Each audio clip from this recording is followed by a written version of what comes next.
بسم اللہ الرحمن الرحیم۔ رسول اللہ صلی اللہ علیہ وآلہ وسلم نے بیان فرمایا،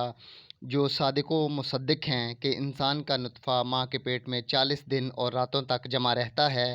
پھر وہ خون کی پھٹکی بن جاتا ہے، پھر وہ گوشت کا لوتھڑا ہو جاتا ہے، پھر اس کے بعد فرشتہ بھیجا جاتا ہے اور اسے 4 چیزوں کا حکم ہوتا ہے،